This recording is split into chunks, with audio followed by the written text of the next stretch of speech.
चलिए तो आज शुरू करते हैं। आज का जो टॉपिक रहेगा, टॉपिक का नाम है माइक्रो ऑर्गेनिज्म या सूक्ष्म जीव। ठीक है, तो जो एलटी ग्रेड के जो बच्चे हैं या फिर इंटरमीडिएट के जो बच्चे हैं वो हिंदी में पढ़ना चाहते हैं, तो हिंदी में पढ़ना चाहते हैं इसलिए हमने ये शुरू किया है। आज से हिंदी में हम पढ़ाना शुरू कर दें।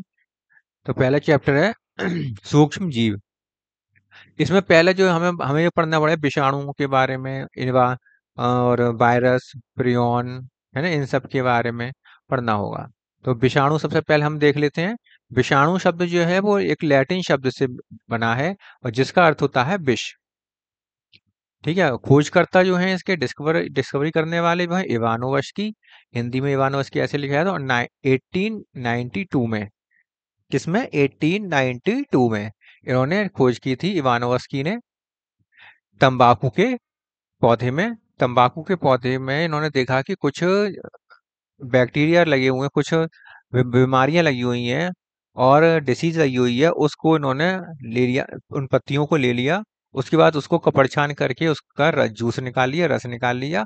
उस रस को उन्होंने बैक्टीरिया फिल्टर से छान लिया।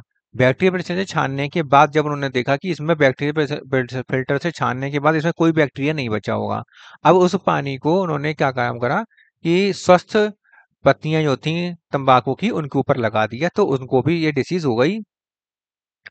तो इन्होंने देखा कि बैक्टीरिया से छोटे कुछ तो जीव हैं जिनके कारण स्वस्थ व्यक्तियों में भी बीमारी हो रही है। तो इसका मतलब कि इसमें विषाणुओं की खोज जो है इस प्रकार इन्होंने की, इवानोवस्की ने की। आप मतलब इनका साइज क्या होता है? 20 micro metre milli micron, 20 milli micron से 30 मिली माइक्रोन तक इनका होता है। संरचना जो है इनकी न्यूक्लिक अम्ल से और प्रोटीन, न्यूक्लिक अम्ल और प्रोटीन से मिलकर बनी होती है। मतलब प्रोटीन का खोल तो बाहर की तरफ होता है, प्रोटीन का खोल बाहर की तरफ होता है और उसके अंदर न्यूक्लिक अम्ल बना होता है। ये न्यूक्लिक अम्ल होता है और ये प्रोटीन का खोल होता है। ठीक है, तो न्यूक्लिक अम्ल और प्रोटीन से मिलकर बनी इनकी संरचना बनती है। न्यूक्लिक अम्ल जो है वो सेंटर में होता है, केंद्रीय कोर बनाता है, और प्रोटीन जो है बाहर की तरफ आवरण बनाता है जिसको कैप्सिड कहते हैं। क्या कहते हैं जिसको? कैप्सिड कहते हैं। कैप्सिड की इकाई क्या होती है? कैप्सोमियर। कैप्सियोमियर से मिलकर कैप्सिड बना होता है। एक एक कैप्सोमियर मिलकर पूरा कैप्सिड बनाता है। जैसे ये टीएमबी का है डायग्राम, इसमें एक एक जो है वो तो कैप्सोमियर है और पूरा जो है वो कैप्सिड है। ठीक है, कैप्सोमियर जो होते हैं ये मोनोमियर से मिलकर बने होते हैं। मोनोमियर कैसे होते हैं? दो मोनोमियर मिलकर एक, दो प्रोटीन मिलकर आप एक मोनोमियर बनाती हैं और मोनोमियर से मिलकर कैप्सोमियर बनते हैं और कैप्सोमियर के मिलने से कैप्सिड बनता है, आवरण बनाता है। ये प्रोटीन का आवरण होता है।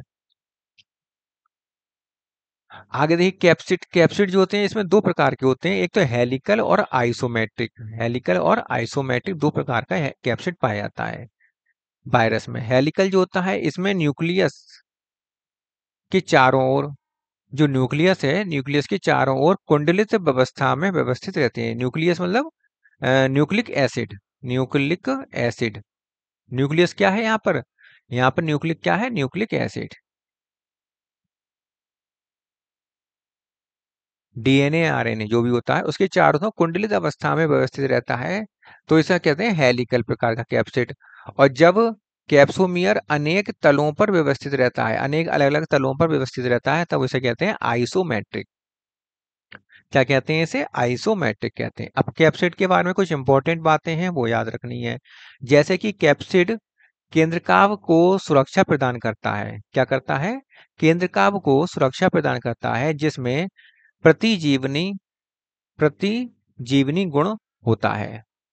कैप्सिड केंद्रकाव मतलब न्यूक्लिक एसिड को सुरक्षा प्रदान करता है जिसमें प्रतिजैवनी गुण होता है। किसमें प्रतिजैवनी होता है? केंद्रकाव में या न्यूक्लिक एसिड में। कैप्सिड और केंद्रीय कोर मतलब न्यूक्लिक एसिड दोनों मिलकर न्यूक्लियो कैप्सिड बनाते हैं। दोनों मिलकर क्या बनाएंगे? न्यूक्लियो कैप्सिड बनाते हैं। आवरण कला जो होती है, बाहर की जो लेयर होती है, उस वो लिपोप्रोटीन की बनी हुई होती है। किसकी बनी होती है? लिपोप्रोटीन की आवरण कला बनी होती है। अब आगे देखते हैं।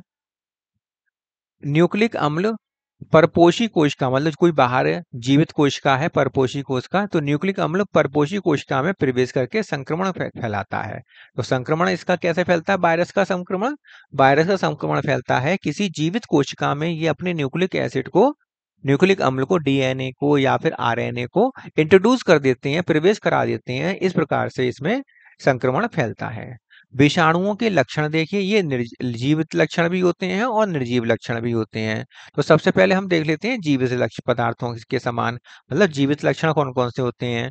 तो इनमें अनुवांशिक पदार्थ की पुनरावृत्ति होती है, मतलब जो अनुवांशिक पदार्थ डीएनए है, इसकी पुनरावृत्ति होती है। एक से दूसरे कई सारे बन सकते हैं, एक डीएनए से कई सारे डीएनए बन सकते हैं, एक आरएनए से कई सारे आरएनए बन सकते हैं। एंटीजेनिक गुण पाया जाता है इसमें, इनमें इनमें एंटीजेनिक गुण पाया जाता है, इसका मतलब ये जीवित है। अनुवांशिक पदार्थ आरएनए या डीएनए होता है, या तो आरएनए होगा या डीएनए होगा, दोनों में से कोई एक होगा, ठीक है, दोनों नहीं होते हैं। इनका इनका संबंधन केवल जीवित कोशिका में होता है, मतलब जीवित है तो ये क्या है कि इनका संबंधन मतलब एक विषाणु से कई सारे विषाणु बनना, इसे संवर्धन कहते हैं। तो ये कहाँ होता है? केवल जीवित कोशिका में ही होता है। विषाणुओं में परपोषी विशिष्टता होती है, मतलब कौन सी विशिष्टता होती है? परपोषी, मतलब ये दूसरे सेल्स पर जाकर निर्भर होते हैं, जीवित कोशिकाओं पर निर्भर रहते हैं और वहां जाकर इन्फेक्शन पैदा करते हैं और अपनी संख्या बढ़ाते हैं। इनमें म्यूटेंट्स फॉर्म पाए जाते हैं, मतलब म्यूटेंट्स फॉर्म भी पाए जाते हैं, म्यूटेशन भी होता है इनमें। जैसे कि अभी देखा था कोरोना के वायरस में बार बार म्यूटेशन हो रहा था, तो उसकी दवाई बार बार चेंज करनी पड़ रही थी। तो म्यूटेंट फॉर्म भी इनमें होते हैं। इन पर ताप, रासायनिक पदार्थ, विकिरण आदि का प्रभाव पड़ता है। तो जैसे जीवित कोशिकाएं होती हैं, ऐसे ही इन पर भी ताप का, टेम्परेचर का, रासायनिक पदार्थ का और विकिरण का प्रभाव पड़ता है। इन सब चीजों का प्रभाव इनके ऊपर पड़ता है। निर्जीव पदार्थों से समानता, क्रिस्टलीकरण, इनका क्रिस्टलीकरण होता है। निर्जीव पदार्थों से की समानता क्या है इनकी? कि इनका क्रिस्टलीकरण हो सकता है। क्रिस्ट जैसे निर्जीव पदार्थों का क्रिस्टलीकरण होता है, उनका क्रिस्टल बनाए लिए जाते हैं, ऐसे ही इनका भी क्रिस्टल बनाया जाता है। अगला है परपोषी कोशिका के बाहर विषाणु निष्क्रिय होता है, मतलब परपोषी कोशिका के अंदर तो सक्रिय है, लेकिन परपोषी कोशिका के बाहर अगर देखा जाए सॉइल में, एयर में, तो ये निर्जीव रहते हैं। ये अपने, इसमें किसी तरह की कोई क्रिया नहीं होती है। जैसे कि सेल के भीतर क्रियाएं होती हैं, रेस्पिरेशन होता है, एस्केशन होता है, प्रोटीन का संश्लेषण होता है, डीएनए का रेप्लिकेशन होता है, वो कुछ भी नहीं होता है इसमें।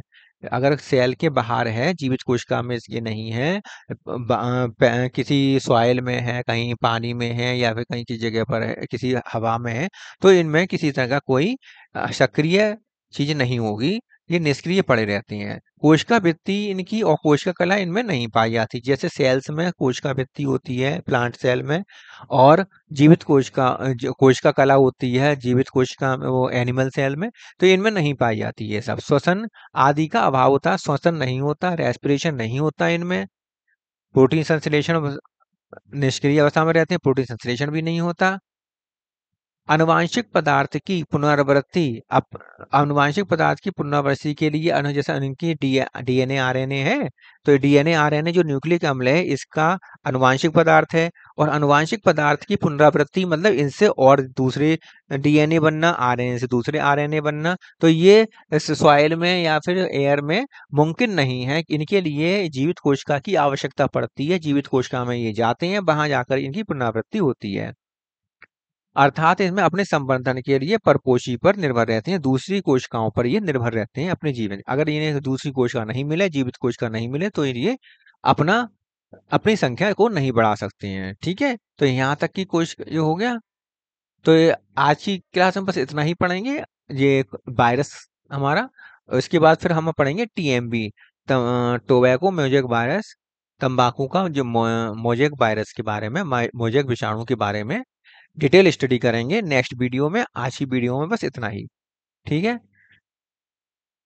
तो लाइक करें, शेयर करें हमारी वीडियो को। मिलते हैं फिर नेक्स्ट वीडियो में।